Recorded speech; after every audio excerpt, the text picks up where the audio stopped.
Good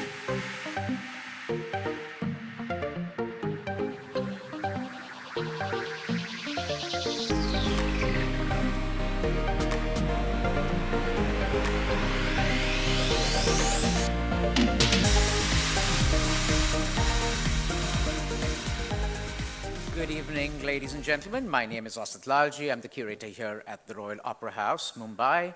On behalf of the royal family of Gondal, Ashish Doshi, and the honorary director and myself, I welcome you to India's only surviving opera house and your city's very own cultural crown jewel.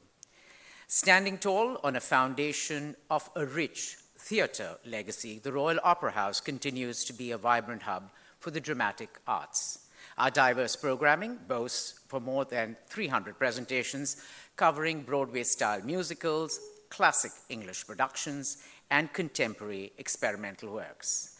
We champion local voices and presented last year the inaugural Marathi Theatre Festival, a 4-day extravaganza featuring 10 plays. Following its success, a 3-day riveting lineup of performances in Hindi, Gujarati, Marathi, starring some of the most prominent artists from the industry. Driven by the philosophy of arts for social change, we nurture the next generation of theatre enthusiasts by offering comprehensive workshops on art of writing, directing, acting, producing, and even musical theatre for kids. This evening's program continues our commitment to the enduring power of theatre and the arts. And what better way to celebrate than honoring the life and times of the father of modern Indian theatre, Ebrahim Alkazi. Ladies and gentlemen, esteemed guests, lovers of art and literature, on behalf of Avid Learning, the Royal Opera House, Mumbai, Literature Live, and Penguin Random House, welcome to the much anticipated Mumbai launch of author Amal Allana's book, Ebrahim Alkazi, Holding Time Captive. 2024 marks Alkazi's centenary year. The book is the first carefully researched, full-length account of the life and works of and times of Alkazi, one of the giants of the 20th century theatre and a key promoter of the visual arts movement in India. Staging the cultural theory of India between 1940 and 2000, featuring a galaxy of artists, actors, authors, Allana Chronicles is charged with their fierce energy and commitment as contributors to a vibrant new India. Allana's perspective as his daughter brings to the narrative an added dimension of veracity and sensitivity. With the objective of candor, she shares details of her parents' relationship as they examine their marriage on entirely new terms, as partnerships of equals. Amal Allana is a theatre director with over 60 stage productions and television series and has served as a chairperson of the National School of Drama, as the head of the Department of Indian Theatre at Punjab University, Chandigarh. Along with her husband Nisar, they've established several theatre groups in Bombay and Delhi. Besides teaching theatre and contributing to journals, Allana's previous book, The Act of Becoming, is on 22 famous Indian stage actors. She is currently the director of Art Heritage, a gallery in New Delhi, and is a lifetime trustee of the Alkazi Foundation of the Arts. We have had the pleasure of having Amal speak at Avid Learning's Multipolis Mumbai series, Thespians in the City, a few years back. So welcome back, Amal. Tonight, Amal will be in conversation with poet, curator, cultural theorist Ranjit Hoskote.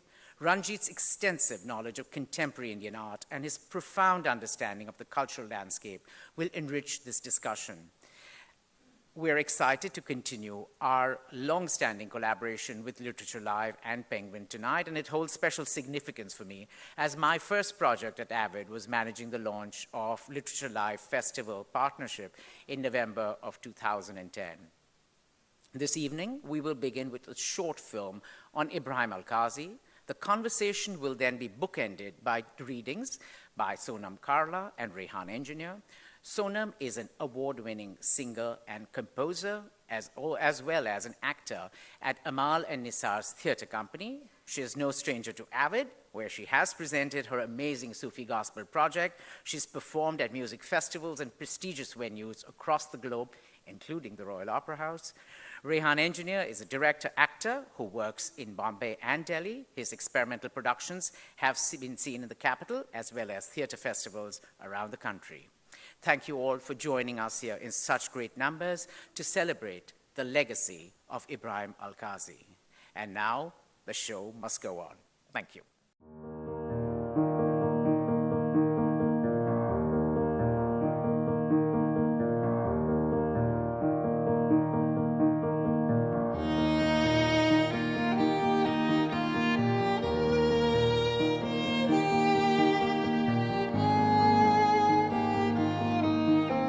As I try to seize memory, the reflection of the past eludes me, appearing and disappearing in snatches.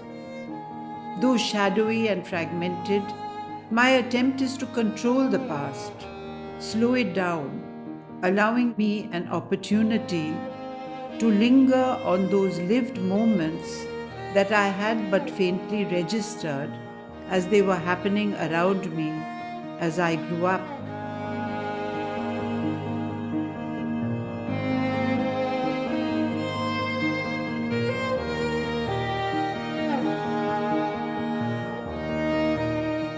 Writing the book allowed me to wander through the entangled landscape of Alkazi's passions, memorialized in his artistic endeavors, be they his stage productions, his performances, his paintings, his pedagogical skills, or the affairs of his heart, that took their shape and form as a response to the social and political life that raged around him.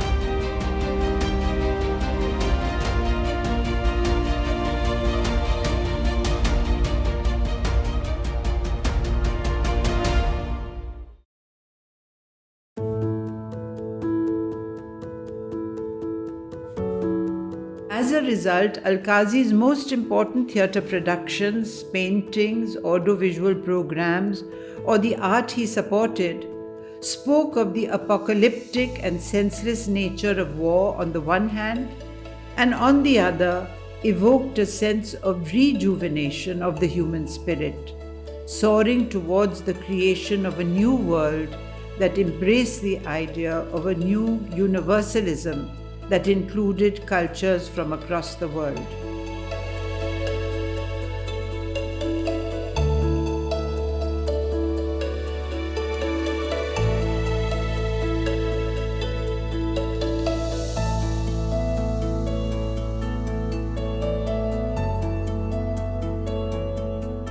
The search for the essential Alkazi was an exercise in recalling and at times reinventing his truths through the maze of his actions.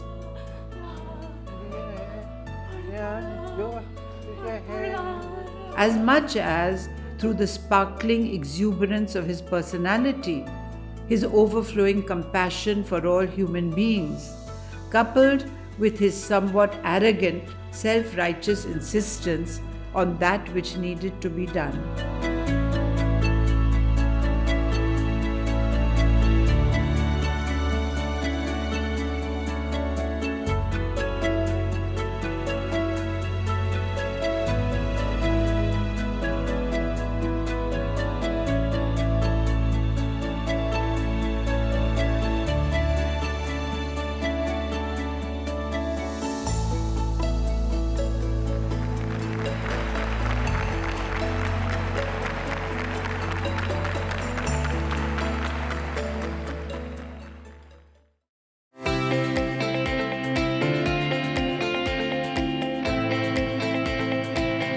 As the words spun out from my thoughts with my fingers tapping on the keyboard, my father stopped being mine the moment he became Ibrahim riding on a bicycle on the very first page of this book. His gaining a life of his own released me from my emotional bonds with him, allowing me the creative space from which to narrate his story with some objectivity. From that bicycle ride on, Alkazi simply rode into his own world, with me just following his lead. Out of our comfortable drawing room, into unimaginably inventive makeshift performing spaces, spaces that echoed with the temporality and ephemerality of the essential nature of the theatrical experience, if not of life itself.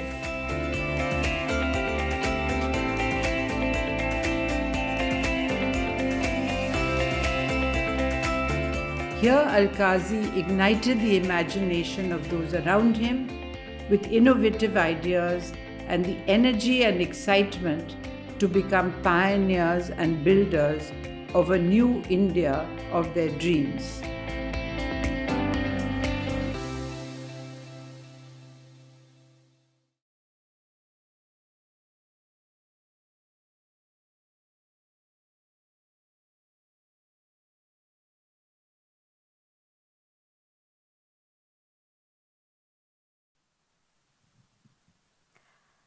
A brief synopsis of the first 12 chapters of the book before we begin. Ebrahim Alkazi was born in Pune in 1925 and shifted to Bombay, where he graduated from St. Xavier's College. There he befriended Sultan Padamsee, a young man passionate about theatre. Sultan, creatively gifted in several arts, inspired many youngsters to found a new amateur theatre company called the Theatre Group. Unfortunately, Sultan passed away within a few years of getting to know Alkazi.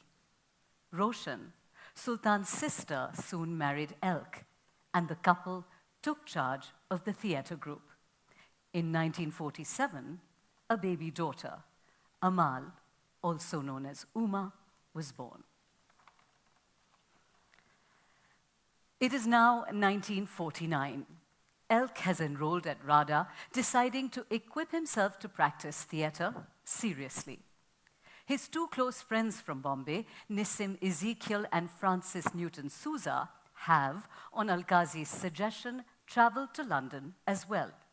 The idea being that all three friends and Roshan absorb new and exciting ideas on art together. In this chapter, we find Nissim and Souza have bunged into the tiny bedsitter that Elk and Roshan have rented at Lansdowne Crescent. Chapter 13, 40,000 Years of Modern Art, 1949. By late evening, Rosh had sorted herself out with a menu and was busy cooking as Souza and Nissim hung around trying to help. The radio was on, and a hushed silence enveloped the room as all of them listened with reverence to the wasteland being read out by T.S. Eliot himself. April is the cruelest month, breeding lilacs out of the dead land, mixing memory and desire, stirring dull roots with spring rain. Elk sat some distance apart at his small desk in his by now characteristic pose of Rodin's thinker. Cutlery tinkled as Roche set the table. Elk looked up with a scowl and bringing his finger to his lips, he signaled her to keep silent. She sat down, careful not to allow the chair to scrape against the stone floor. Nissim and Souza felt reprimanded too and guiltily stopped doing whatever it was they were doing. Bloody hell, thought Souza. Elk is behaving as if this is a live performance and that the narrator, in this case the great Eliot himself, is being disturbed. 38 Lansdowne Crescent was barely recognizable from what it had looked like a few months ago. From a bachelor's digs with just a couple of sticks of furniture, Roshan, in her inimitable fashion, had transformed it into a cozy, comfortable home. Improvising with odds and ends, she had used one of her Kashmiri shawls, a cream and brown one with tiny paisleys embroidered on it as a tablecloth. In the center, she had placed a jam jar with a few flowers she had picked up on her way home. The table was set with an assortment of crockery and cutlery, a few bits that she had brought with her from Bombay, and some plates that Elk had picked up from a Salvation Army shop. These comprised their very elegant dinner service. An African mask stood above the fireplace, one of Alkazi's prized possessions, while Harold Clurman's The Fervent Years bought off the pavement outside Foyle's bookshop, with Alkazi making at least 4 hurried lunch hour trips in the needling London drizzle before finally deciding to buy a soaked copy of it for 6pence, now sat atop a pile of neatly arranged copies of Gordon Craig's journal, The Mask. Elk's paintbrushes, pencils were in an old pewter beer mug, while his portfolio of the Hamlet drawings was set to one side of his desk. To the right, above the small twin bed, hung one of Sultan's paintings, a portrait of Elk. The bedside tables had photographs of baby Amal at different ages. The warm glow enveloping the entire room came from a small Art Deco table lamp, making the space look cozy and lived in. The Eliot reading was finally over. What they had just experienced was indeed a historic moment. "Chaps, this was amazing," said Sousa, breaking the spell. "I think I'll give up reading entirely. I mean, why shouldn't I when I have the chance to hear the great T.S. Eliot himself read The Wasteland to me?" This is undoubtedly Eliot's greatest work," said Nissim, shaking his head in disbelief. "What do you think, Elk?" Elk looked up. Yes, you're right. Not that one wants to compare, but certainly The Wasteland is in league with Joyce's Ulysses. I would rank it as the greatest work of all modernist poetry. I thought it was so original to divide the poem up into several voices, male and female. It gave the rendering such a dramatic quality, it felt like a performance, Roche offered. There was a knock. Balu, Homi, Krishna Paigankar, and 3 other young artist friends of Sousa walked in. And the conversation seemed to fly from topic to topic as they settled down to eat. Sousa was bent on regaling them with the unprecedented success of the progressive show in Bombay in 1949 and updating them on the imminent arrival of Raza and Hussain to London. The fate of Indian modernism was hotly debated, with Sousa acknowledging that though there was a great impact of the medieval and ancient art show in Delhi on all of them, influences and sources in today's art world came from everywhere. It's all very well to talk in metaphors about having one's roots in one's own country, but roots need water from clouds forming over distant seas and from rivers having sources in different lands. Roshan, meanwhile, had cooked up a storm. Her mother's recipes of dal, hot and sweet, along with gosht ka salan, were wolfed down by everyone. Meal over, a lull descended as they sat back, satiated and drowsy. The meal had been a real treat in these rationed times. Everyone perked up again as Roche produced a surprise dessert: stewed peaches with condensed milk, which she had brought with her all the way from Bombay and saved for an occasion like this. The sight of a tin of condensed milk was met with jubilant applause. Elk quietly picked up his stewed peaches and moved back to his corner. Nissim followed. "What are you doing, Elk?" "Nothing really. I wanted to show you some of my responses to the ICA show," he said, and laid out his new series of work, Lovers One, on his desk. Nissim was mesmerized. 25 works? My God, Elk, when did you do all this?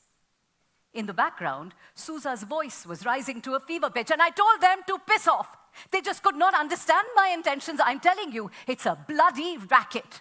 Roche was chatting with them while washing the dishes and said, "Gosh, Francis, how I wish we'd been there to see the show." Nissim started to examine Elk's new work more carefully, and he could swear he heard African drum beats in his head, and a chill went down his spine. He began to read out the names of the works that Elk had penciled in his neat hand. The Elopement, The Cock, etc. By now, the others had left. Elk, too, had quietly slipped out and fallen asleep. Sousa and Roche joined Nissim around Elk's desk, and Sousa picked up one artwork after the other and carefully put them down. Roche, Elk has a wonderful potential for creating in line and color. His drawings are deliberate and powerful, and the linear quality is the best I've seen. I promise you, he will make a substantial contribution to contemporary Indian art. Roche looked down, carefully arranging the works back in the portfolio. Sousa continued, He also has sincerity, not only in his work, but in you, Roche. You, I think rightly, are the driving force in him. You must support Elk for the furtherance of art. I am not a feminist. But I am conscious of the great influence women have on men.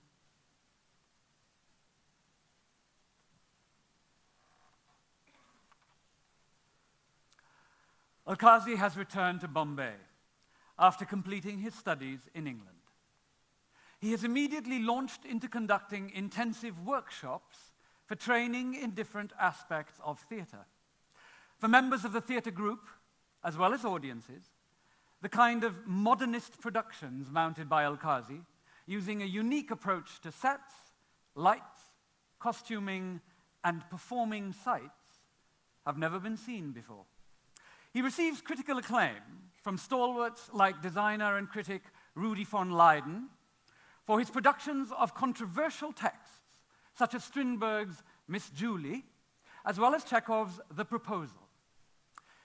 In this chapter, Alkazi is rehearsing T.S. Eliot's Murder in the Cathedral at the Institute for Foreign Languages, for which he has asked his artist friend, M.F. Hussain, to design the sets and masks. Chapter 18, Life quickens into art and in turn enriches life. 1953. Halt! A voice rang out from the darkness, and in a moment Alkazi appeared from within its velvety folds with both arms raised. Making his way to the magic circle of light, he took his place center stage, the actors scattering to make space for him. There's only a week until the performance, my dear friends. But even at this late stage, I want to reiterate, and I will repeat to you, what this play is about.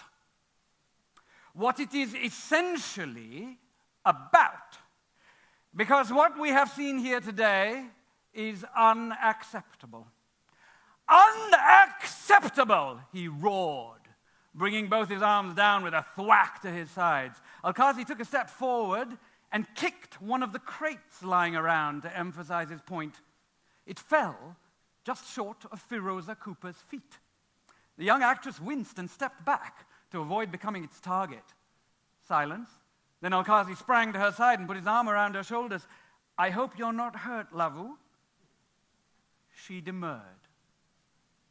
M.F. Hussain, Elk's artist friend, who had been sitting next to him during the rehearsal, noiselessly crossed his long legs, glancing towards Roshan, who sat behind him.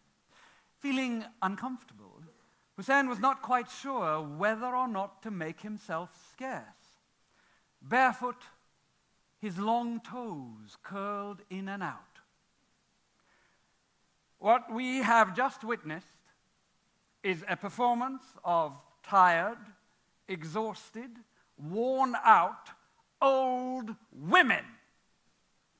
Uninspired, lacking in thrust and energy. Walking to the back of the hall through a series of pillars, Alkazi turned back with a dramatic flourish to face the actors. Now in full throttle, his performance was approaching its crescendo. Murder in the Cathedral is about martyrdom. The play is a demonstration of the act of martyrdom, and the author has to take it for granted that the audience, in order to understand the full significance of the play, is aware of the pattern of religious belief within which it is possible to contemplate such an act. Murder in the Cathedral presents Thomas Becket as a martyr in will and in deed, with mind and heart purified in order to become an instrument of the divine will.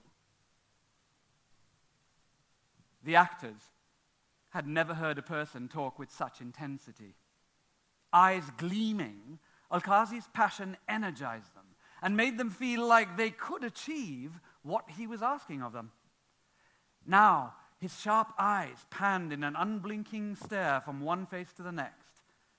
Mehli Gobhai, Manohar Pitale, George John, and finally, coming to rest on Meenu Choi, who was playing Thomas Becket. Thomas is a passionate and fiery character who cannot be played apologetically. His part sizzles with the passion and poetry of his life. A saint of the type of Thomas is one who burns with fervor and is consumed by an idea. He does not walk through the play in a religious trance, pontificating. Becket must be shown to be vividly alive. His eyes, his hands, his entire body are not dead in a stupor. They are all magnificently alive. Thomas, therefore, has to be played on a huge scale. A titan, a giant among giants, not an awkward and diffident country priest.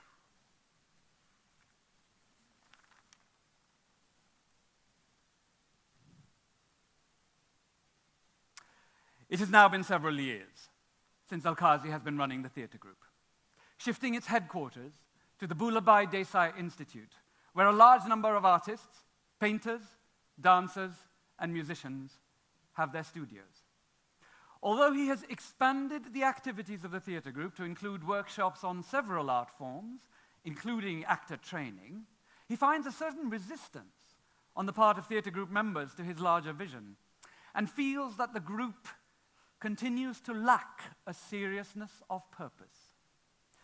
He also feels that the group must now gradually move towards working in Hindi in order to forge a larger identity for itself as an integral part of the evolving nation.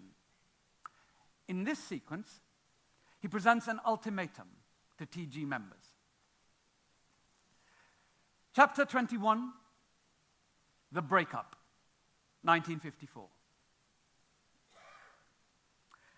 As the August issue of the theatre group bulletin came off the press, the TG members phoned one another, suggesting that Elk's article, "To further the cause of the theatre, a plan for the reorganization of the theatre group," be read immediately.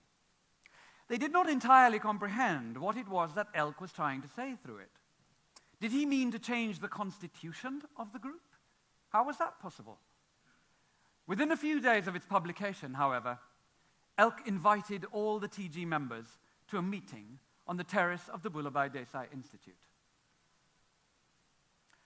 The rain had abated. The terrace was still wet, and the air tangy with a taste of salt. Several people stood watching the sunset, which, today, appeared to have set Bombay aflame. At 7 p.m. sharp, Elk walked briskly up the steps to the terrace, followed by Nissim and Roshan, who took their places with the rest. Elk nodded greetings to a couple of members and seated himself in front to face them. All, naturally, fell silent. Looking stern and preoccupied, Elk deliberately left a pause, as if gathering his thoughts. Of course, this was not so, as he knew exactly what he was going to say. In a few moments, his voice rang out in clear, sharp tones. By now, most of you might have read my article in the August issue of TGB. In that, I have asked the group to reshape its entire policy and organization. The reason being that I feel that it is important that from time to time we should reshape and reorganize our ideas, because that way the group becomes a live, growing, developing organism and not a fossilized institution. Today, our understanding and experience of the theatre are deeper than what they were several years ago. Those old ideas have served their purpose. We have outlived them. What I am suggesting is ways in which the group can be fully mobilized to play its rightful part in the Indian theatre movement. How, then, can the group play a more direct and dynamic part in shaping ideas concerning drama and theatre in the country? By setting a standard, by creating and establishing a tradition. A long string of artistic successes does not constitute a tradition. We can establish a tradition only by formalizing a way of doing theatre, by systematizing methods of training the actor, the producer, and the scene designer. Such a tradition can be consolidated only through a school, a regular academic institution. The founding of a drama school, that in itself is a grave decision. It means we need a building to house the school, a director and staff to run it, and students to keep it going. That would mean revising the entire constitution and organization of the group as it now stands. The school should form the core of the theatre group, its heart and soul. The demands of the school should be severe and uncompromising. It should prove an inspiration and set a precedent for similar prospective institutions across the country. To be a graduate of the theatre group school should be a real distinction. There comes a time in the life of every purposeful institution when its members are faced with the responsibility of making graver decisions than they may perhaps have bargained for. We can remain where we have been for the last 10 years, struggling valiantly and enthusiastically to serve a cause the full measure of which we have never really understood. Having understood it now, we can still decide to remain where we have so far comfortably been, aspiring, but never fully committed. But if we are to be honest with ourselves and sincere when we say that our purpose is to serve the cause of the theatre in all its various aspects, then there is no other way for us but to be fully committed. This is our responsibility. We cannot shirk it. Through the years, we have watched, not without misgivings, our shadow outstripping us. Today, the prestige and status of the group is larger than the group itself. The group must begin to live up to itself. A deathly silence engulfed the gathering. A few people coughed uncomfortably. Then Elk asked, rather democratically, "Any questions?" A lone voice of a woman piped up, "It's all very well, Elk, to say we will take up the responsibility of running a school, but we need teachers. Besides you, where are the teachers?" "A good question, Firoza. So that's exactly what we want to do, train some of you to become teachers," Elk responded with a gentle smile. Firoza being one of the most dedicated and talented of the group. In fact, she was the secretary. But then, what will happen to the fact that we are mainly a group that stages plays? Most of us want to act, to direct. As you can see, we are doing plays. But through them, we are training you to act, to direct, to design, all aspects of theater. Once a number of you are trained, you will become members of a repertory company. But until such time, I will be very clear with you. There is only one way for us to do theater, and that is to be trained as professionals.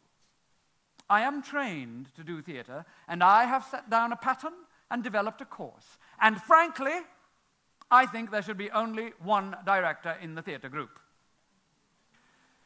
Sylvie de Cooner, who could no longer restrain himself, stood up and blurted out, "Well, I don't agree with that. Bobby started the theater group, and I think the idea was that we should fan out so that everyone would be involved. Some will direct, some will do set design, someone will act, and so on." Elk retorted categorically, "No, no, no, I'm sorry, but the kind of stuff being done is not the kind of theater I believe in." Elk's answer appeared to unleash everyone's tongues, and everybody began speaking together. Melly Gobhai, sitting at the rear of the group, sprang up and shouted above the rest, "Excuse me, Elk, you talk about your beliefs in the theater and all that, and all the time we listen. All these things are so high-sounding. That's fine, but theater is also a human kind of thing, and all this other stuff you talk about is just a facade." Elk, unable to tolerate this insolence, was beside himself with rage. He bellowed, "Facade? Facade? What do you mean, Gobhai? It's not a facade, it's reality. It's my life. I have put my life into this. I have put my entire life into the theater, and you call it a facade?" Alec and Sylvie, who were too young to grasp the enormity of these proceedings, began to giggle, as if this were some schoolboy altercation. Rosh buried her face in her handkerchief, while Nissim advanced on Elk, whispering in an undertone, "It's all right, Elk, let's just calm down." "I am absolutely calm, Nissim. But let it be said in no uncertain terms that in one institution you cannot have two approaches. So, you all should make up your minds. Decide. Anybody who wants to work with me, either you come in your entirety or you go in your entirety. I know people will want to have a foot in both camps, like we will act with you from time to time, but I say no. Make up your minds, because it's not a question of just acting with me. It's a question of being part of a movement, part of a concept of what the role of theater is in society. I am resigning from the theater group. I am starting the theater unit. Those who want to join me can join me. Those who don't want to, need not." With that, Alkazi walked out.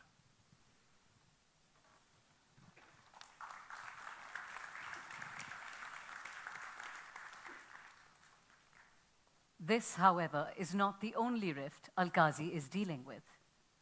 From about the mid-1950s, Alkazi has been involved with Uma Anand. This has put a strain on the Alkazi marriage. Roshan is naturally pained and feels she needs time to work things out for herself.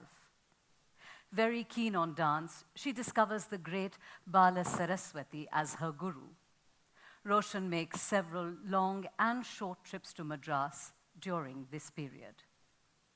Chapter 26, Madras Mother, The Need for Roots, 1958. As the train sliced through the landscape like a knife, Rosh could feel the relentless onward movement of her life towards unknown destinations. The last few years had been eventful, and now as she sat there in the second-class compartment with only one lady co-passenger asleep in front of her, Rosh, for the first time ever, was about to bring in the new year, 31st December 1958, entirely on her own. Sitting on the cusp of the new year and waiting for the minute hands to perfectly align themselves one above the other, a sudden gust of wind swept into the compartment, unleashing Roshan's hair from its hairpin and allowing her to experience a rare sense of release and physical abandon. Roshan could not believe that it was only the previous year in July that she had made the same journey from Bombay to Madras with the children. Today, as I pen these lines, I ask myself where my mother found the courage to make such a momentous decision to simply take us out of school and put us on a train with her to a city she had never visited before and where she knew no one. And why had she this time round opted to leave us children with my father and make the journey on her own? Faisal was barely 3.5 and I was just 11. Were these multiple journeys of leaving Bombay for long and short spells of time experiments my mother was carrying out to discover ways in which she could somehow release herself from my father? Or were these her journeys into self-discovery? As a young woman of barely 33 years old, I doubt my mother had clearly articulated the reasons for her flights. All she knew was that she was experiencing a dull pain, a pain that had curdled into a tight knot, embedded itself into the pit of her stomach, and lain there for years. The weight of this pain had grown unbearable, and Roshan knew she had to somehow get rid of it. And for this, Roshan had longed, prayed, and waited. Yes, Roshan, my mother, had waited long and hard for a miracle to happen, to be released from this pain. The first 10 years of her life, of her marriage, had been overtaken by relentless and ceaseless activity generated by Elk, of making and sustaining a theater group and of building a presence for him in a highly competitive city. There had been no real time for personal issues. Elk seemed satisfied to have such an able and devoted work colleague in Rosh. In fact, he could not do without her for even an instant, as she mentioned to me in later years. Elk grew very dependent on me. He didn't like to have a rehearsal if I was not in the room. He would send someone to find out where I was, that I should come to the rehearsal and sit.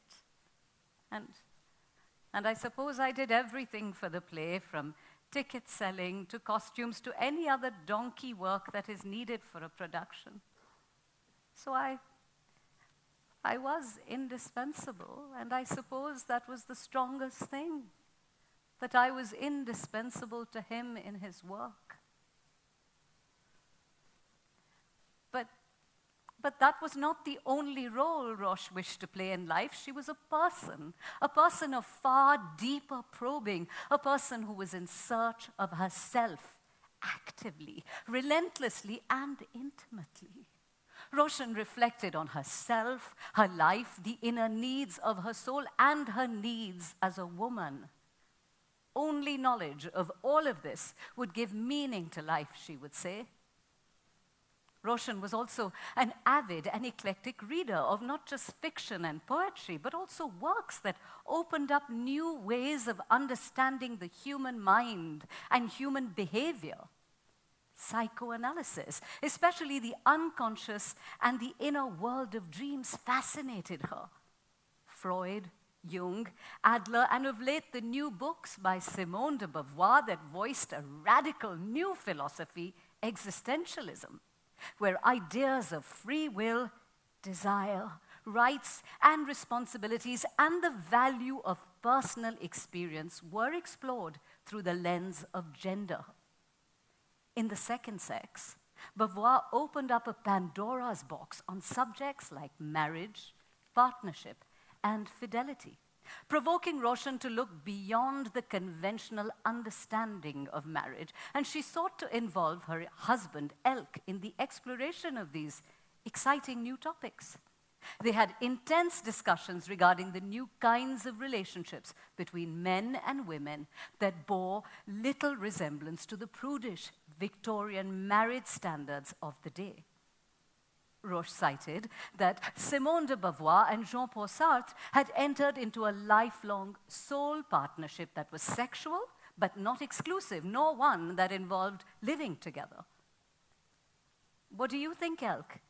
Is it actually possible to agree to your spouse having other relationships? I mean, maybe Beauvoir is right. After all, who has made all these rules about marriage? Roche, please do stop. This is too embarrassing. Besides, it is theoretical. And can we please just get on with the job in front of us? Don't we have to go to rehearsal now? Elk was always evasive. Roshan's discussions on marital fidelity clearly unnerved him. He wondered if Roche had come to know of his growing closeness to Uma Anand. If so, should he bring it up?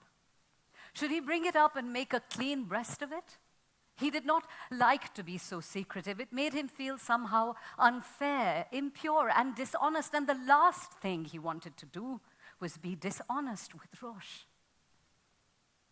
At night, however, as they lay in bed, Roche would once again, in all innocence, come back to the thoughts that had begun to preoccupy her.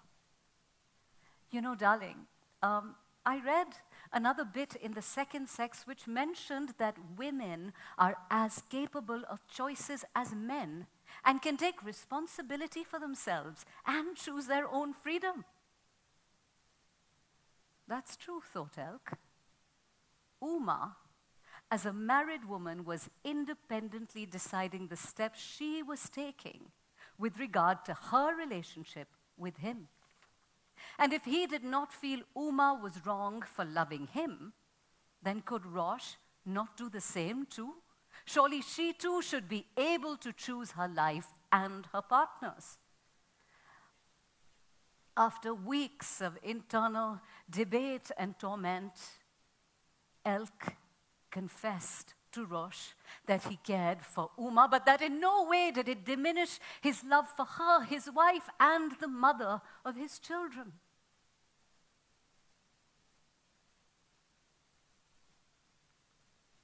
What was my mother's response to this? From what I remember, there were long periods of erratic behavior on both their parts for years. Bouts of so-called normalcy in my parents' behavior shifted unannounced to bouts of depression, especially on my mother's part. Dark, brooding moments where the two of them kept silent for hours, nay days, still haunt me. At our Vittal Court flat, without walls, behind which my mother could hide or cry or scream in a cavernous hollow where arguments could not be engaged in at decibels matching the searing intensity of their emotions, where the air would be thick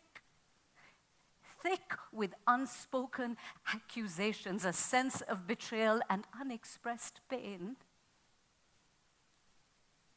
Often, towards evening, the lights would not be turned on, which was frightening for my brother and myself, who, while sensing the tension, would silently continue to play cards or snakes and ladders in the dark. In general, my mother wore the look of a rejected, abandoned, frightened animal. Unkempt, with red, swollen eyes, she roamed around in her dressing gown or slept interminably under the influence of sleeping pills. At times, she disappeared onto the terrace for hours, or even scarier, disappeared from the house altogether, only to have my distraught father anxiously search for her all over Bombay. More often than not, she would be found at her mother, Kulsumbai's home, as she knew Elk would think twice before coming there, as he remained an unwelcome son-in-law. We kids would then be sent across to Katy to be with our mother, accompanied by our ayah Yaujan. After a few weeks, we would all return once again to Vittal Court, and life would go on.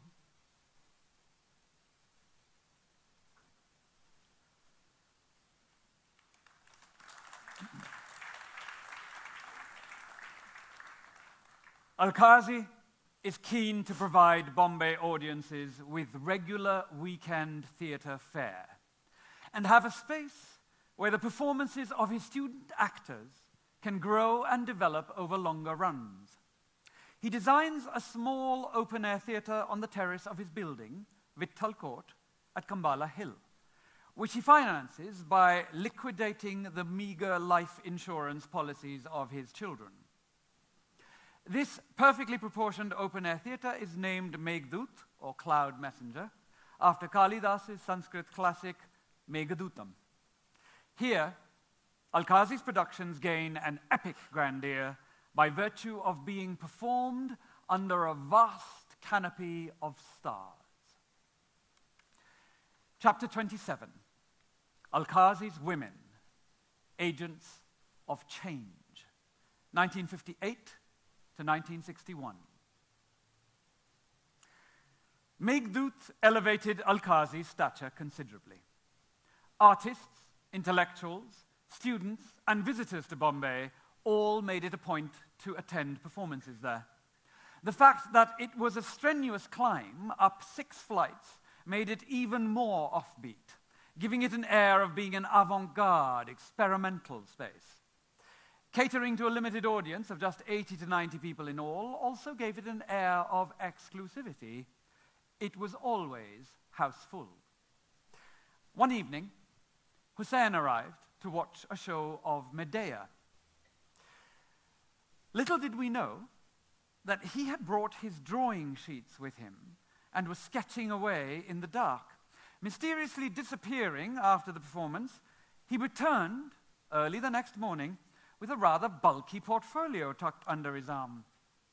He strode in barefoot in his inimitable style, sat opposite my father at the dining table, and after a pause, placed the portfolio in front of him. We were intrigued. My mother, Faisal, and I crowded behind Dad to take a look as my father carefully undid the ties. The very first image startled us. A snarling Usha Amin as Medea, teeth bared, hissing and rabid. One by one, my father slowly absorbed each of the 30-odd drawings, laying each sheet down carefully over the other. Images of Jason, rows of spears, the doorway, steps, old men, soldiers, had all been delineated by Hussein in their stark simplicity. It was amazing how Hussein had been able to capture the horror of those times, as well as the essential quality of Alkazi's production, through a few adroit strokes of black ink. Alkazi was overwhelmed. Silently and meticulously, he reassembled the drawings, returned them to the portfolio, and handed it back to Hussein. "I'm speechless," Hussein sobbed. "These are superb. I'm so honored." No. These are for you, Elk," said the gentle Hussein, pushing the portfolio back towards his friend. "It's not my creation. It's yours." I could see that there were tears in my father's eyes. There is another memory that somehow provides an apt conclusion to this period in our lives. Out of the blue, Hussein asked if he might paint a portrait of us as a family. Did this idea come to him as a result of seeing all four of us together in my father's production of Medea? Was this to be a kind of portrait of an artist's family? Whatever Hussein's reason, we were all elated. I remember how each of us sat for him for a few moments, not more, as he rapidly sketched. Several weeks later, Hussein arrived with the completed painting. We all stood around as he unfurled the canvas and laid it out on the floor. There we were, back to back, each facing in a different direction. There was a pregnant pause while my father walked around, absorbing the canvas from different angles, probably taking time to arrange his thoughts into an adequate response. But before he could do so, it just came out, just like that. "Hussein, I really don't know what to say, but I just don't respond to it. It somehow does not seem to capture..." Before he could finish his sentence, there and then, on the spot, Hussein tore up the canvas in front of Elk and Rosh and us two children, the long drawn-out ripping sound echoing through the flat. Hussein smiled and said, "I will make another one. No problem." Leaving the shredded canvas on the floor, Hussein quietly exited. Why was my father's reaction so negative? Was it the idea of us being depicted as a family unit that was going to be preserved for posterity on canvas that disturbed him? Did he feel it didn't represent the full truth of his life, of our lives? Was he uncomfortable with the idea of leaving behind a lie? Was it out of guilt, fear, shame, or a sensitivity towards what Anand's response might be? My parents looked down at the torn strips of canvas. My mother began silently weeping and went to lie down on the bed, while my father collected the mutilated strips and tried to piece them together on the floor once again, but they would not align. He looked carefully at the canvas, knelt down, and then silently rolled the pieces up and put them away neatly in a narrow cupboard. They lay there for years, untouched, until I came back to live in Vitthal Court when I got married in 1971, looking at the pieces every now and then as I cleaned the shelves. My father walked out of the house, slamming the door shut behind him. I took Faisal's hand, moved across the desolate landscape of the polished floor towards the fridge, opened it to look for something to eat, and was calmed into the domesticity of the present by the sound of the sharp whistle of the pressure cooker as it let off steam.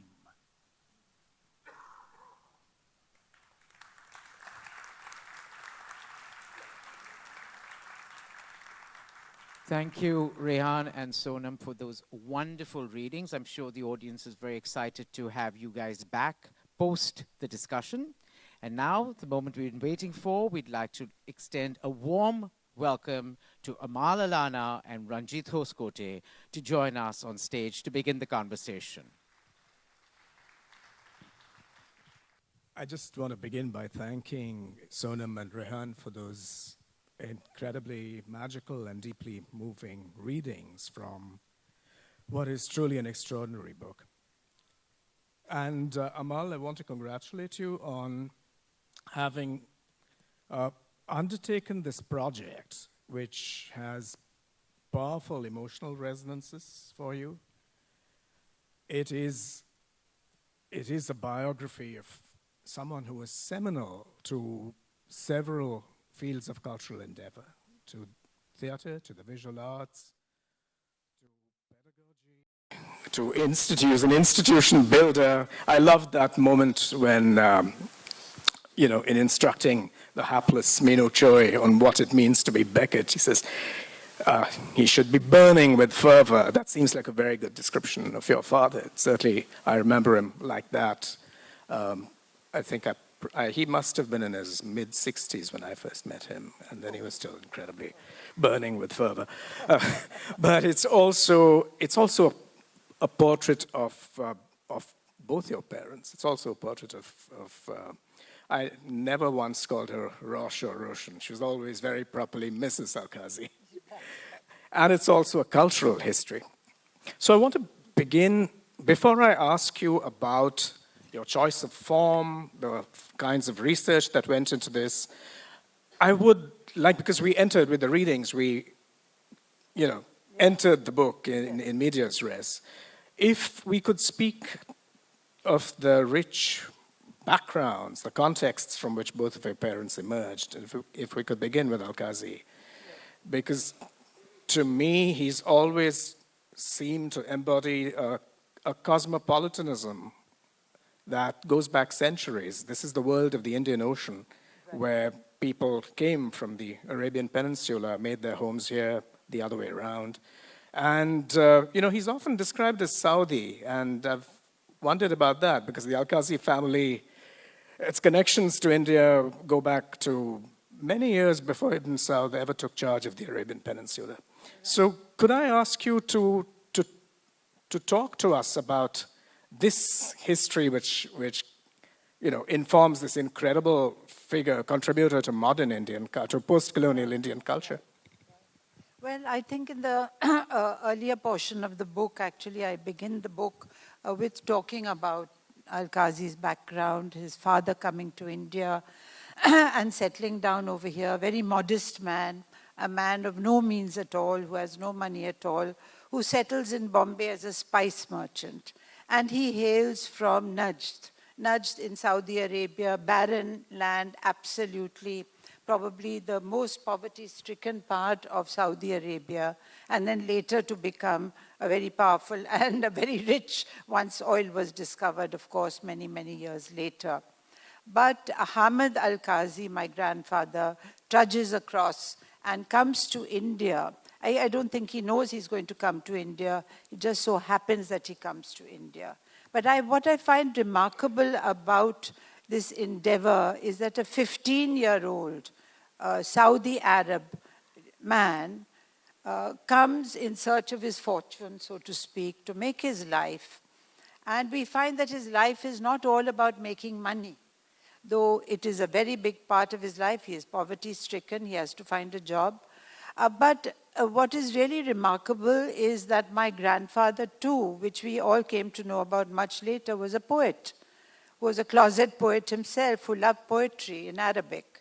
And the kind of Arabic that was spoken, which I'm told, in the Alkazi household is of a very pure and aristocratic kind, which means that they were from a very noble family.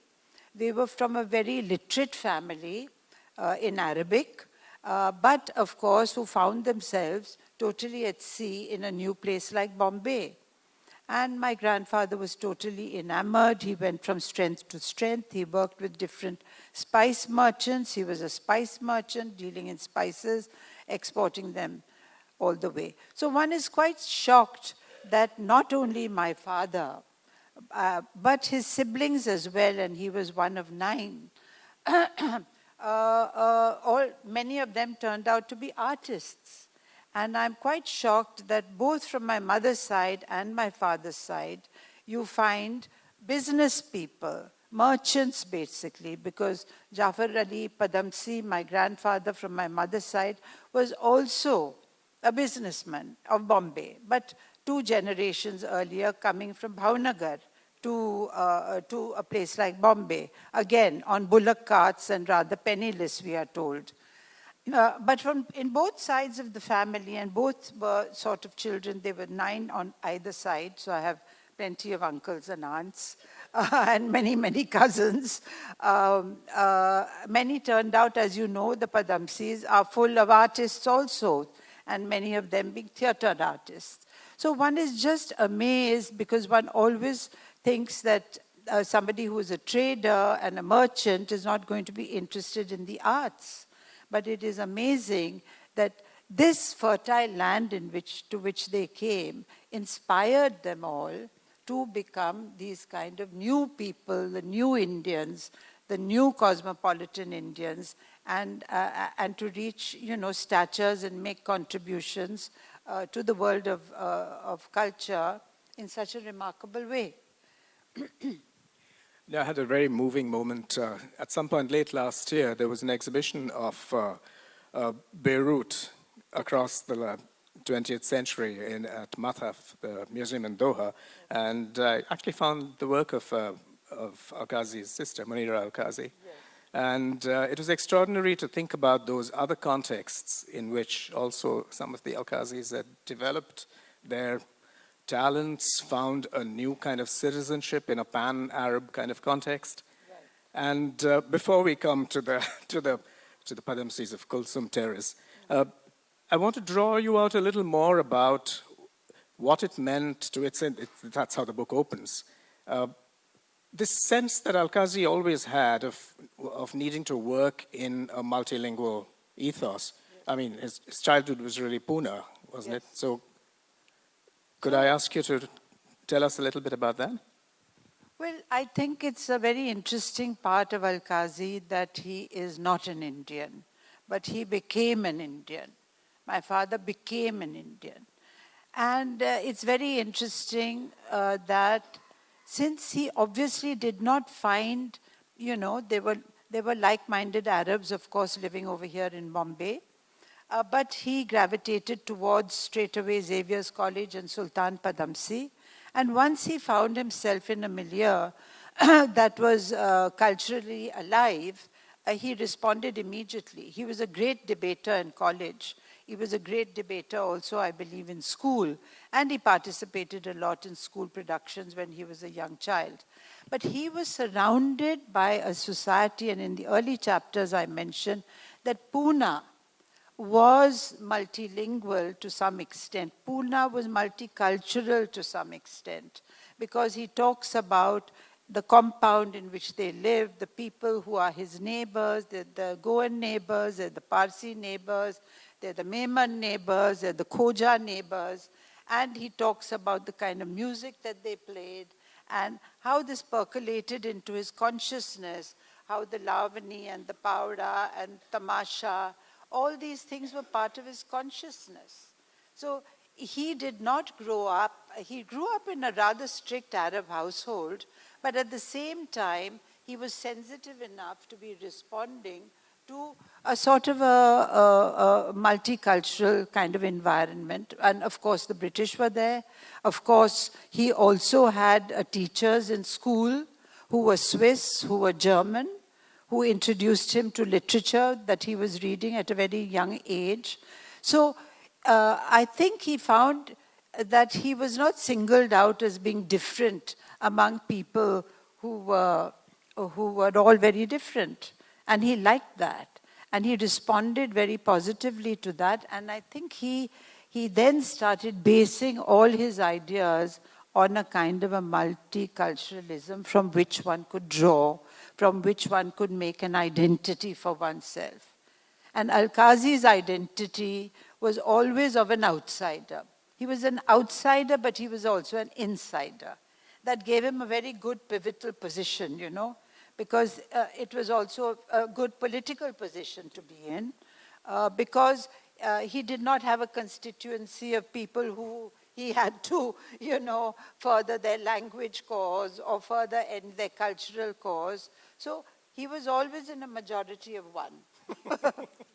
He was always in a majority of one.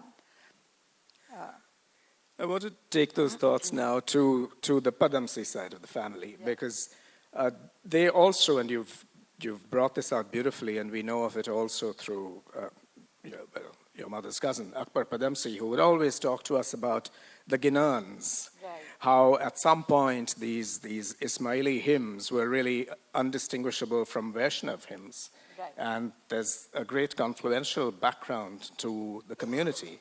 But the Padamsee family were in the middle of a transition of their own, where the matriarch launched into a program of Anglicization in a certain way. So Sultan becomes Bobby, Roshan Ali becomes Alec.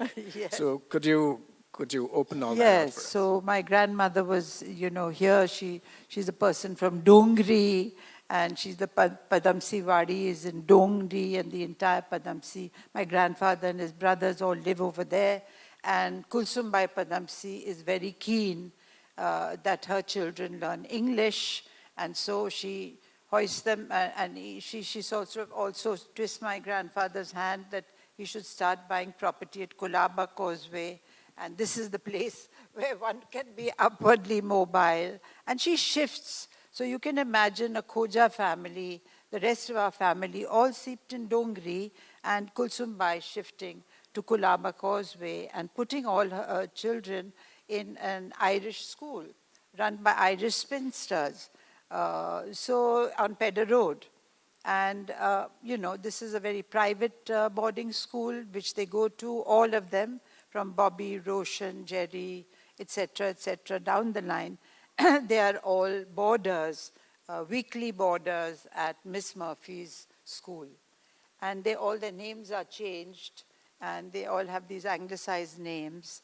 And Bobby turns out to be very brilliant, and Miss Murphy suggests that this young man should now definitely go to England and complete his studies there, if possible in Oxford or Cambridge. So Mrs. Padamsee learns to speak English herself. She is very proud of her home, which is a Victorian home with its huge drawing room, which I have described in a lot of detail in the book. And she becomes a very colorful and powerful personality who is in support of her children becoming anglicized. And this then, you see the trajectory already in the scene which we just read out to you, where Alkazi starts in English theatre, interested in English theatre, but already from the age of 23, he's already talking about working in Hindi on the way to England. In his letter to Nissim, who is back in Bombay, he says that, Nissim, we have to realize that if we want to make any difference to theatre, we have to shift into Hindi. That is the national language. We have to build up that language. And gradually, Alkazi then starts moving into Hindi theatre and starts a Hindi wing of the theatre unit. I would like us to talk a little more about Bobby Padamsee, yes, because also everything that you just said was already present in the very brief period in which he was so salient, because he passed away so incredibly early, tragically. But the very last thing he was working on was a Tagore play for which he'd brought across a Kathakali practitioner to train Alkazi, isn't that right?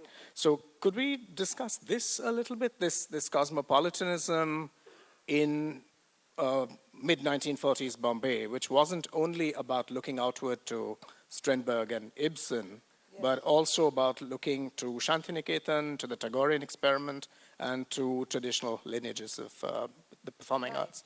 So one is quite surprised after doing, as Ranjit has just said, that the last play Bobby was in the middle of rehearsing before he passed away was Chitralekha of Tagore, and for which he had got Kathakali teachers to be teaching. So my father was doing Kathakali and studying Kathakali for being in Bobby's production, which was soon to be staged. And I think really that Bobby was introduced to India via the West. Bobby comes to India, though Bobby goes west, Bobby finds in the West that already there has been half a century or more of a great revival and an interest, not revival, an interest in India. So you have got so many artists who are looking at India. There are German writers, Hermann Hesse, who's writing about India, who's writing about Buddha. There is so much interest in Pavlova is looking towards Indian dance. She is collaborating with Uday Shankar. So you have a whole host of foreigners. You have Kandinsky, the painter, his abstractionism coming from Indian spiritualism. So right from the late 19th century, etc., or even before that, there is this whole revival of filling in a gap. The West is trying to fill in the gap, the lack of spirituality in their lives with industrialization, etc., etc.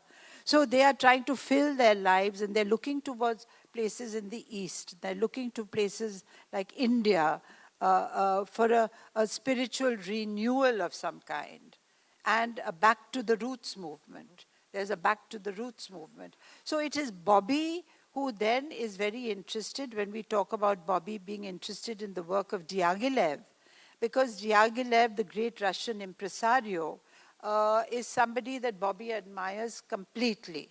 And my mother admires completely, and my father admired completely.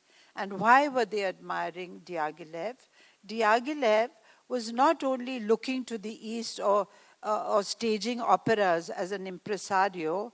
He was staging operas which were using the most famous ballet dancers, the most famous modern musicians, the most famous painters to make sets like Picasso and Matisse, etc., were making sets for Diaghilev's wonderful ballets, for the Ballet Russe. And by the way, Anna Pavlova performed here, the Opera House. When she came to India, she performed here at the Opera House. So we're in such a historic building. And so this kind of interest in India was awakened. I'm sorry, we were talking about Diaghilev. And what Bobby gets from Diaghilev is a marriage of all the arts. There's also a great movement towards creating total art, a total artwork which will be music, dance, theater, sculpture, painting, all coming together to create a kind of a Gesamtkunstwerk, a total work of art. So these are the ideas that Bobby is inspired by from the West. He's inspired, and so Tagore comes very much into the picture, because Tagore has already gone abroad so many times. His work is very well known.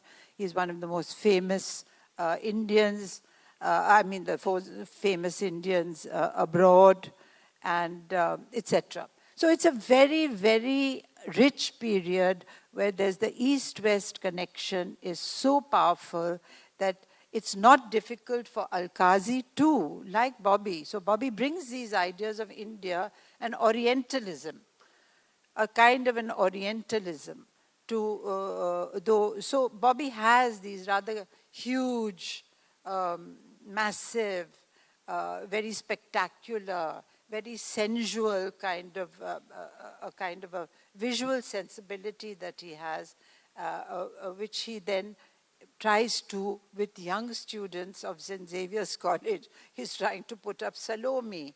He's trying to put up such ambitious projects like that.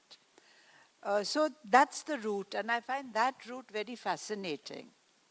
You know, the East-West connection has already happened, but now it is coming into India. Yeah. I want to take forward those ideas of the Gesamtkunstwerk, which of course is an idea that Wagner floats in an essay called The Art of the Future, and its resonances for Alkazi's work in Delhi as well. Yes. But before that, I do have this question about form for you. Okay. Amal, it's, you know, when I first read your book, it was both memoir and a certain kind of creative nonfiction, if you will. I'm troubled by that term. But in the doing, it's amazing how you recreate so much of the conversation. So I want to ask you about that choice of form and also your research. I mean, there is the archive, there's family lore, there's oral memory. So could you take us through these sources and how you then translated them into the fabric of the writing? Yeah, there's yes. I think that was the most exciting part of putting this book together, was collecting all the material around all the kind of work my father was doing, because my first aim was to try and understand what he was interested in, what he was reading, what he was studying, and what ideas he was bringing and, you know, elaborating on and developing in the course of his life. So it was very important for me to try, and I spent quite a lot of time trying to research what he actually did at RADA and during those years. So I sort of made a little bit of a study of what were the exhibitions that were on in London during his time, what were all the plays that were on that he had seen, because he mentions in his letters my mother was not in England with him all through the period, but she was written to, I went to this play, I went to that play, and I thought this was good, and I thought that was lousy, etc. He was rather critical of Laurence Olivier himself as a young man.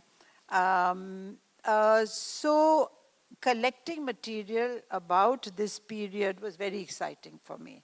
And then I started wondering why my father was always talking not about British theatre, but he was very interested in European theatre. And then I realized that the roots of modernism are really in Europe and not in Britain. And the kind of work that was being done in Europe was far superior to anything being done in England in the 40s. So he was looking through libraries and finding sources for himself. So I was trying to follow him. I was trying to follow what Alkazi was looking up, and I'm lucky enough to find his notebooks, where there are notations, where my mother is making drawings, because my mother also did a sort of a course in costume design while she was there with him in England. So this was one source. The other sources which I went to was the Alkazi's writings. So he has written prolifically about art. He has written in the early theatre unit bulletin and theatre group bulletins. He has written about theatre, his views on theatre, his ideas and his productions, like this entire piece which you saw of Murder in the Cathedral, that is his writing, but I have just put it in and made it into dialogue. The entire piece which Rehan read about Murder in the Cathedral were actually the words Alkazi uttered in his writing about the play. He was giving a feedback to the actors, and he was telling the actors, this is what I thought of your performances, and you cannot act like this, martyrdom means this, that. I just lifted that and made it into dialogue. So, as if it, and I staged a rehearsal, it's part of a rehearsal. Again, the next piece which Rehan did when he walks out of the theatre group and says, I'm going to form the theatre unit, that is totally verbatim. Alkazi has written a note in the theatre unit bulletin saying why we have resigned. And he gives all the reasons for his resignation. And I have used that practically verbatim for this particular scene and speech and sequence chapter in the book. So I had this. So this is a very rich resource, you know, to convert something which was written and I've made it into. And I was very keen that this book should be palpable, that this book should be as if it is happening in front of you. Because I wanted the excitement of their lives and the excitement of their times and the passion with which they worked and their intensity to all be available to the reader. Because I have felt it my whole life. I have lived with my father and my parents, and I wanted to share that. Not just that they did this, they did this, they did this. Not a sort of a long list of all their achievements, but I was interested always in the process of what my father was, how did he make exhibitions, how did he make rehearsals. This how was more important to me than saying he won the Padma Shri and the Padma Bhushan and the Padma Vibhushan, etc., or the list of his achievements. So that kind of wound itself. The material dictated the form. The material, to a large extent, dictated how a chapter shaped up. And I was always excited about how is my next chapter going to be, you know, what kind of form it's going to take. And I just want to say, this is a very in-between form. I've fabricated a form. I didn't know, I've never written a book in my life. So I said a biography, I'm going to call it a biography. What does a biography mean? And I sort of meandered into it, I would say. So it's my memories, it's my thoughts, but it's a sort of an in-between. It's between a biography, you can call it a bit of a, I don't know, docu-fiction or something or the other, I don't know. But most of it is all real. No, that is indeed true. But I think among the many things it does, it also guides us in the direction of institutional histories. Right. And what comes across very, very powerfully, including in that moment of rupture that Rehan read and enacted, was his commitment to being a pedagogue, to public pedagogy, to cultivating an audience and creating a critical climate. So it's in that context that, you know, I find this book, when it dwells on both the Bullabhai Institute and the National School of Drama, that impulse comes out very, very strongly. And also reminds us, not in a nostalgic way, it reminds us in a very critical way of what such institutions can be.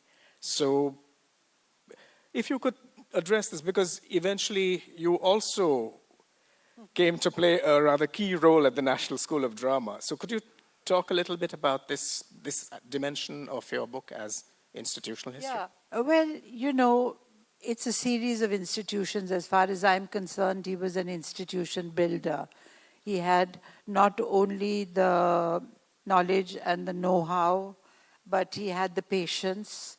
He was impatient when required, but was also very patient to build an institution. It's not easy to build an institution, and it's not easy to build an institution on absolutely fallow ground. There's nothing there.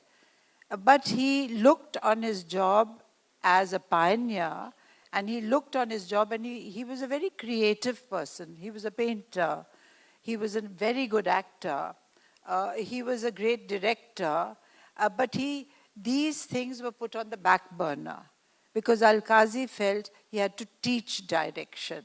Alkazi felt he had to teach acting. And so he gradually relinquished his creative, he stopped acting when he went to Delhi. He said, I'm the director of the NSD, I cannot have an acting career myself. Though he was offered many, many good roles in movies and films, and he always declined. People said, Elk, why don't you do a play outside the NSD so you can act? And he always said no. So we used to enjoy him best in the rehearsals, because in rehearsals, he would give his little performances to us as students. So in his mind, he had to come back from England, train this little group who was taken by surprise to become professionals. And bit by bit, Sorry, bit by bit, he,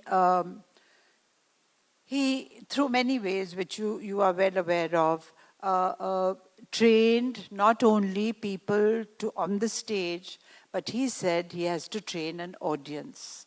The audience has to appreciate new, modern theatre.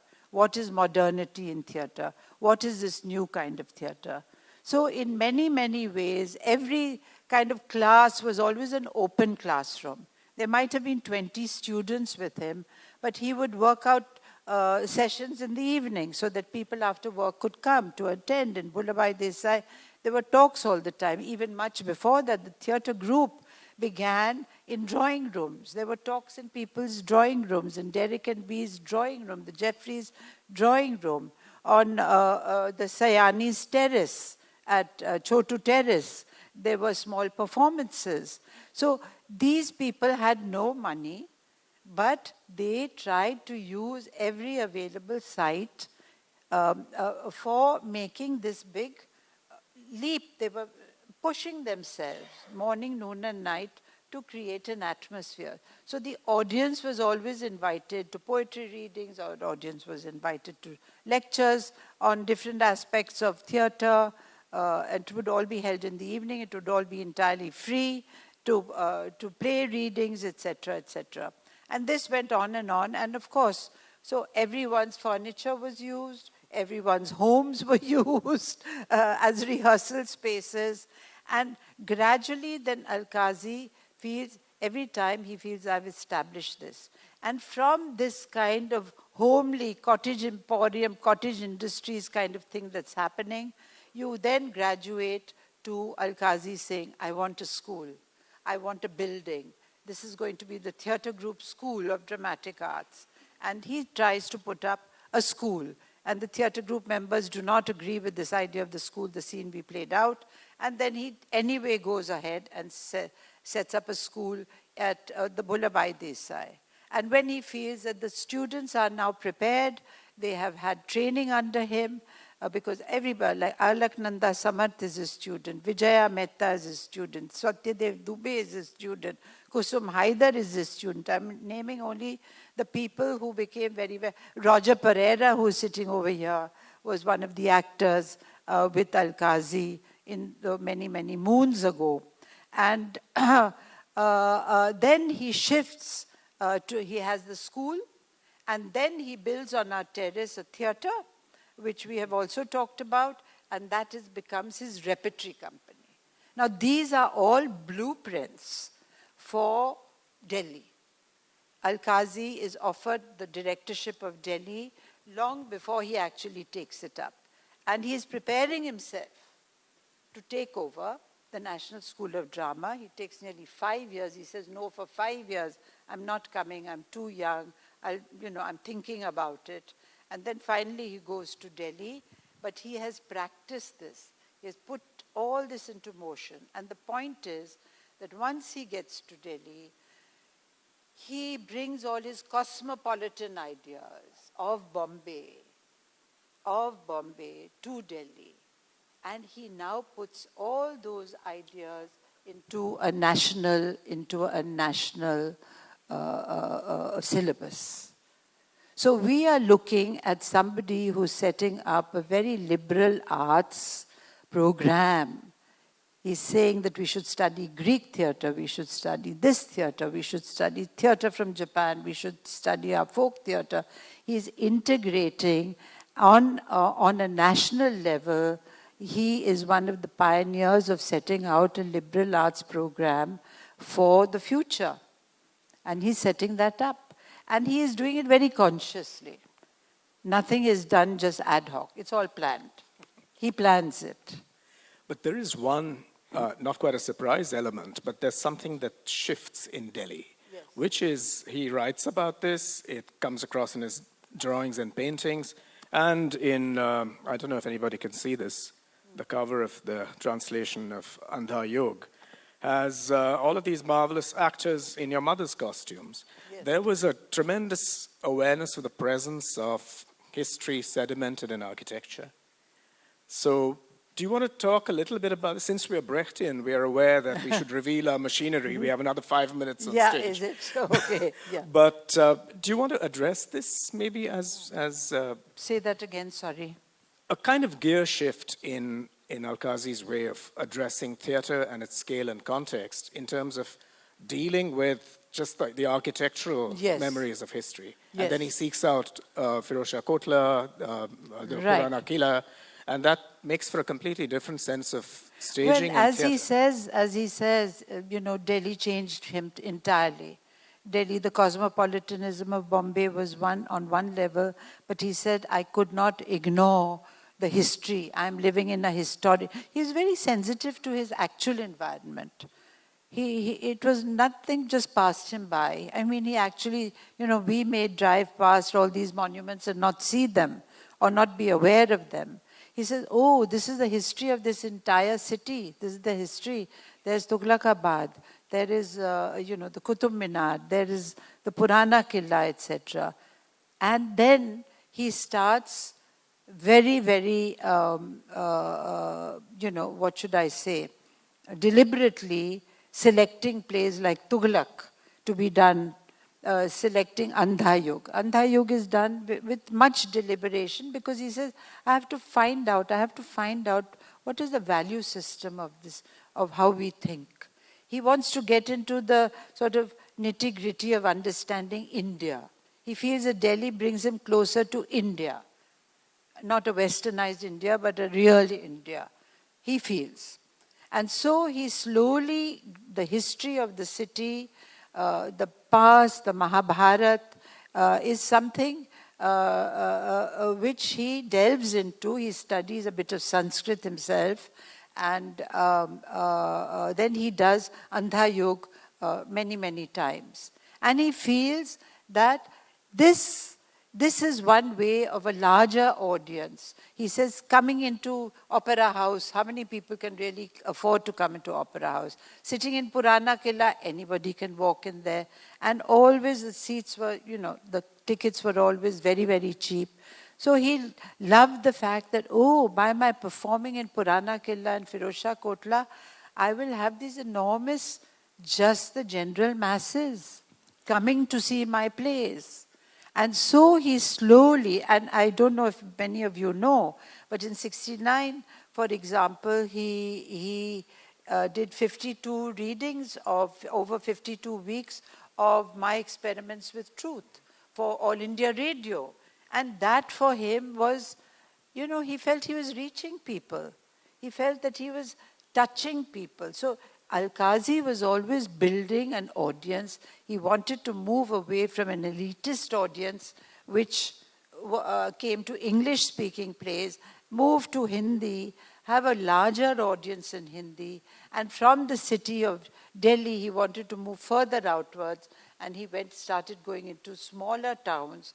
And the repertory company and all, and the school were being taken to smaller towns. So he was expanding his audience. And don't forget that everybody who came to the National School of Drama didn't come from some modern kind of city. They were all young people who are hailing from very small towns. They were people who, when you said Chekhov to them, he was trying to do nearly the impossible. So, yes, he took things in a tiered fashion, and he planned in a tiered fashion, and he would have remained at the National School of Drama beyond his 16 years where he was there, had he not felt that times were a-changing.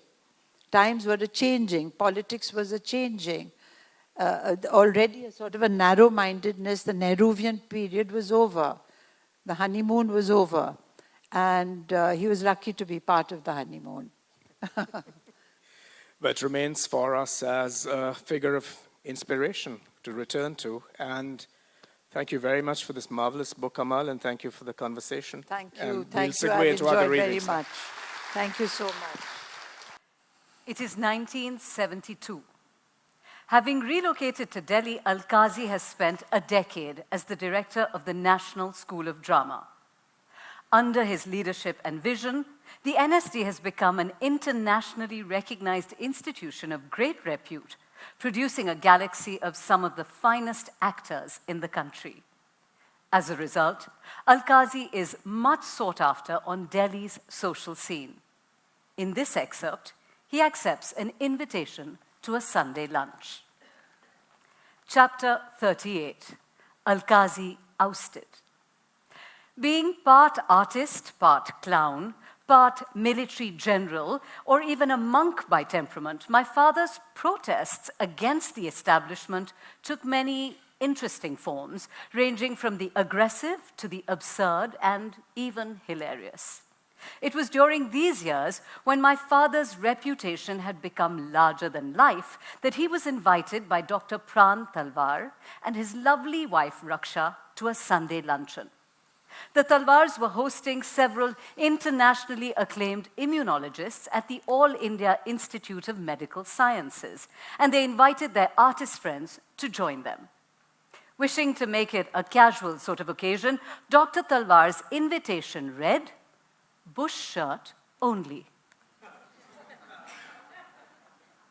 It was a clear and bright Sunday morning as Alkazi rang the doorbell to the Talwar home, and he was ushered into a drawing room adorned with some splendid works of the progressives. Dr. Talwar wrapped Alkazi in a capacious Punjabi bear hug, accompanied by much backslapping and guttural laughter. Introductions followed, Dr. Talwar making it a point to boast of Alkazi's many accomplishments to his foreign guests. What the good doctor did not notice were the expressions of surprise and embarrassment that seemed to spread across the faces of his guests. It finally dawned on him that most of his guests greeted Alkazi effusively, after which their eyes furtively traveled down to his nether regions. Following their gaze, Dr. Talwar was shocked to see that Alkazi was not wearing any trousers. Hurriedly cornering Alkazi to one side, he said, "Alkazi, what is all this? Do you need to use the bathroom?" "Not at all. Not at all, Pran," Alkazi quipped, and moving blithely to the center of the room, he addressed all those assembled. "You see, Pran, I came as you advised. Your invitation card clearly mentioned bush shirt only." After a momentary pause, the entire gathering burst into laughter. You see, playing pranks and indulging in rather crazy, outlandish behavior was my father's way of releasing tension. Clowning was a way of cutting himself down to size in order to erase the image people had of him of being solemn, too reserved, or downright arrogant. And being the consummate actor that he was, his jokes and pranks were superbly timed, feeding into his undoubted charisma and mystique.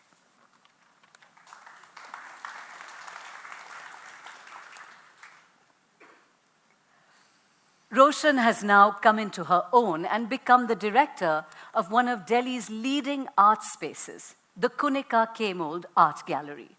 Alkazi, too, is at the zenith of his career. However, his achievements have attracted a share of detractors who feel that he is unfairly favored by the government and that too much power is vested in him as the head of India's premier drama school. Chapter 36, Reaching Out, 1972. The Kunika K-Mold Art Gallery at Delhi's Cottage Industries Emporium in Janpath is filled to capacity with the city's most prominent intellectuals and artists. It is the opening of Ghulam Muhammad Sheikh's recent paintings and prints being presented by Roshan, who has come into her own as a well-respected gallerist. Roshan's success can be attributed not only to the kind of art she presents, but also to the intelligent positioning of her shows, such that the viewers have begun to grasp the contemporary artist's search for an indigenous identity. Replacing Richard Bartholomew, the art critic who had been the previous director of Kunika, Roshan is directing her energy towards showcasing not only the senior generation of the progressives, but also a host of youngsters, graduates of either the Baroda or Shanti Niketan art schools. Keku Gandhi, the owner of Kunika K-Mold, is well aware that Roshan, being Alkazi's wife, has opened doors into Delhi's select government and intellectual circles, and that Alkazi's regular presence at Kunika openings gives the gallery a certain celebrity status. Today, Alkazi has positioned himself at the entrance of the gallery, an excellent vantage point from where he is able to greet people. With his arms folded across his chest, Alkazi is assessing the phenomenal growth of the art scene in Delhi and the potential that it holds for further expansion. Alkazi ruminates that Roshan has done a remarkable job with underplayed grace and ease, and today she looks particularly radiant playing the hostess in her salon, with many young, not to mention older artists vying for her attention. He must remind her not to get overly friendly with these bounders. They're all bloody scoundrels, most of these artists, he mutters under his breath. Alkazi is wearing a dark blue, well-tailored mid-thigh length kurta, collarless kurta, over white Aligarhi pajamas. This has become his standard outfit after his shift to Delhi, providing him with a certain Indian ethnic look, which adds a casual, debonair flair to his already charismatic personality. There's a sudden flurry of activity near the staircase, and there, out of the blue, appears Indira Gandhi with Mulkraj Anand. Accompanying them is Som Benegal, one of the key officials of the cottage industries emporium, while the rest of the entourage includes Usha Bhagat, Amy Krishna, and Raj and Romesh Thapar. Bringing up the rear is Satish Gujral, who's also part of the inner coterie. Grabbing Hussein's arm, he communicates through hand gestures and sounds. I just kidnapped her and told her she must come for the opening, even if for 5 minutes. It will boost the artist's morale, yaar. Roshan? Where is Roshan? Hussain Saab, you talk to madam, I'll find Roshan. Hussain just stands there bemused. Take madam around, yaar, tu baat kar le unse. Meanwhile, in a distant sort of way, Mrs. Gandhi has started walking around the gallery. Turning to Mulkraj, she whispers something with practiced ease, looks blankly into the middle distance, and despite being in close proximity to the general crowd, Mrs. Gandhi is able to maintain her calm and composure. Looking around, she spots Alkazi and gives a brief nod, a small, tight smile cracking across her lips. Alkazi is unclear as to how to respond. Should he nod back? Should he move forward to greet her? What comes to him instinctively is a sort of formal half bow. By the time he looks up, however, Mrs. Gandhi's gaze has shifted and the momentary smile has disappeared. Roshan, who is watching this silent, mimetic exchange, was to capture the quality of Mrs. Gandhi's estrangement from her surroundings in a poem that she penned several years later in 1977, titled On Indira Gandhi. She sits alone and looks across to where she once had been. The bridge now crossed. The time has come to count the gain or loss of years spent racing through this land in search of truth, or some might call it power. The line she drew was straight, as if she saw the end was light. But blinding light can force the night. She sits aloof and looks across, alone. Mrs. Gandhi left Konika K-mold with her entourage, and immediately everyone in the gallery seemed to breathe freely once more. Alkazi took this as a cue to depart too, and as he made his way towards Mandi House, he was taken by surprise to find himself being dragged along by more than 100 demonstrators, shouting slogans against the government, its corruption, and the Prime Minister's overbearing attitude. Not wishing to be caught up in what could easily turn into a nasty melee, Alkazi battled his way in the opposite direction. Living in Delhi and moving through the corridors of power, he was appalled to find people ingratiating themselves with their senior officers, feeling the need to be favored by an inner circle. Rumors had spread that he was one of the favored ones. He balked at the very thought. He was merely doing his job, for God's sake, just because he insisted that the government allow him to develop the NSD into an institution of national importance and allow it to forge links with other institutions such as the Film and Television Institute, Jawaharlal Nehru University, and Doordarshan. Links that would become employment avenues for NSD's graduates. Such aspirations were being interpreted as him expanding his own network and pushing himself forward using the NSD to acquire national and international stature for himself. Why can't people see that you are working for the greater good, Elk? Roche had once asked. Don't be so gullible, Roche, please, Elk had snapped. Please remember, I will always be viewed as an outsider. I'm not a Hindi wala nor a Delhi wala. I have no lobby. I'm a bastardized, westernized box wala in their eyes.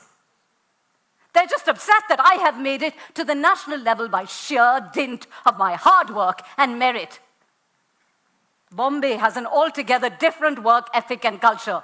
In a commercial city like that, one's success is rated on one's performance, not on which caste or community you belong to, nor for that matter what your blasted mother tongue is.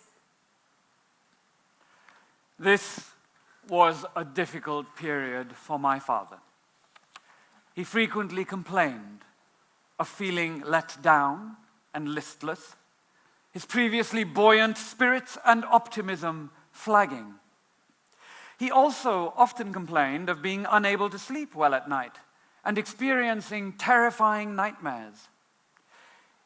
It was true that he had become more suspicious, not knowing whom to trust any longer, and having the distinct feeling that people were conspiring against him.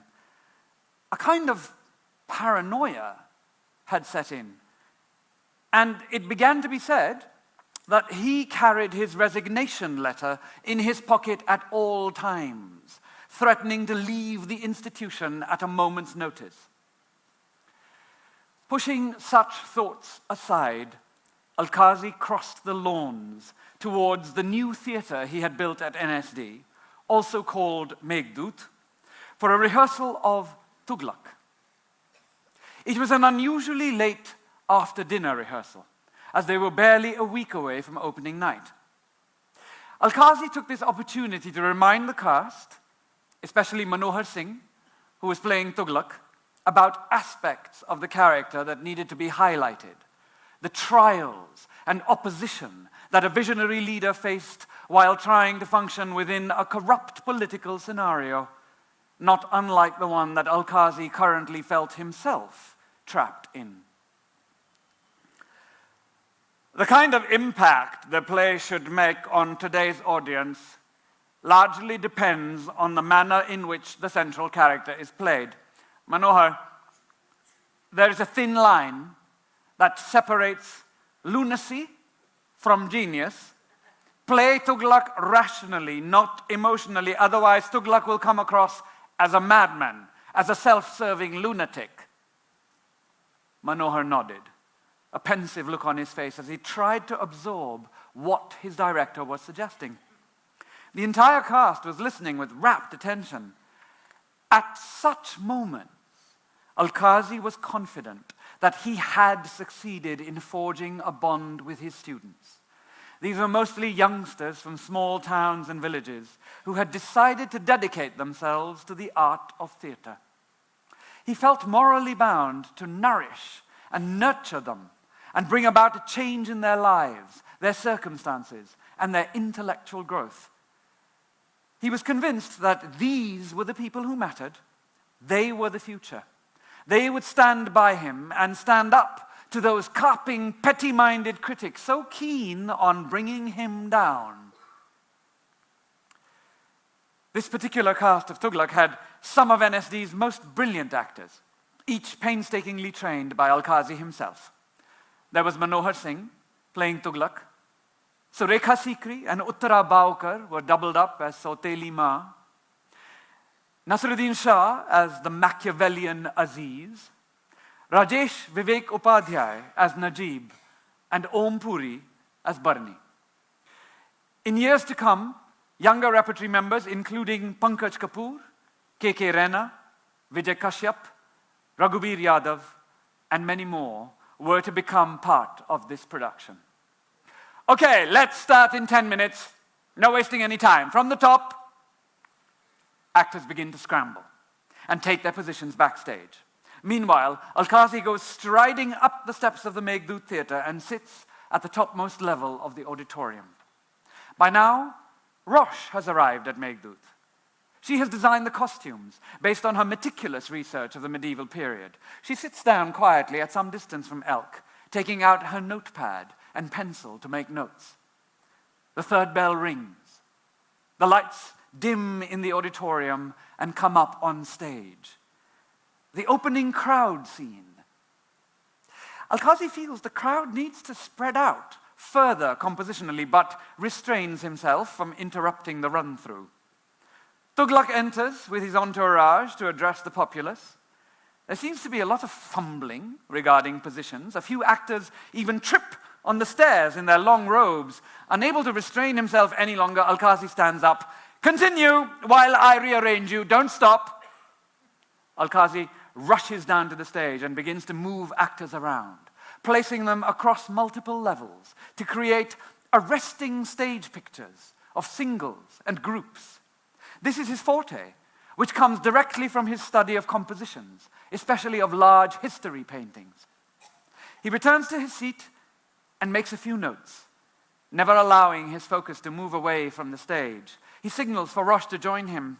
"Something has to be done about the turbans, Rosh. They keep falling off. Also the length of the costumes. The actors are tripping. They need more time to get used to the costumes. Can we start having full dress rehearsals from tomorrow, please?" He nods, not wanting to take his eyes off the stage. It's become a messy rehearsal. The prayer scene is going on, where the attempt is made to assassinate Tughlaq. Alkazi's mind quivers as he recognizes the same kind of conspiratorial lack of loyalty among Tughlaq's courtiers to their king as the NSD staff have to him, a spineless, ineffective lot. The scene seems to be dragging on, uninspired and weak. Alkazi's ideas begin to escalate, and it suddenly dawns on him how the scene should develop from this point unto its conclusion. He rushes onto stage, virtually pushes Manohar Singh aside, and without a pause takes over the role of Tughlaq, enacting the entire scene himself. At the same time, he maintains his own identity as a director, instructing the other actors in their moves, gestures, and postures, never allowing his energy to flag. It is astounding how his leaping onto the stage has electrified the action. Manohar stands apart, drinking in every action, while he feeds Alkazi his dialogues one by one, which Alkazi repeats in his own explosive manner. And then, suddenly, Alkazi grabs the dagger from one of the courtiers' kamarbands and swivels around to face Sheikh Shamsuddin, grabs him by the collar with his left hand, and throws him down to the floor. Before the rest of the cast can register his actions, he straddles the sheikh, going down on his knees, and drives the dagger into his chest. Once, twice, thrice, repeatedly, over and over and over, not stopping till one of the other courtiers silently says, "Janab, wo mar chuke hain?" Alkazi continues to thrust, simultaneously shouting out, "Blackout! Fast fade out!" Roshan and the rest of the onlookers are shattered. There's a deathly silence as Alkazi quietly returns to his place in the auditorium. Next scene. Continue. Roshan, alone among those present, understands the depths of her husband's seething anger and humiliation. The dark clouds are gathering over them. Things may no longer be the same.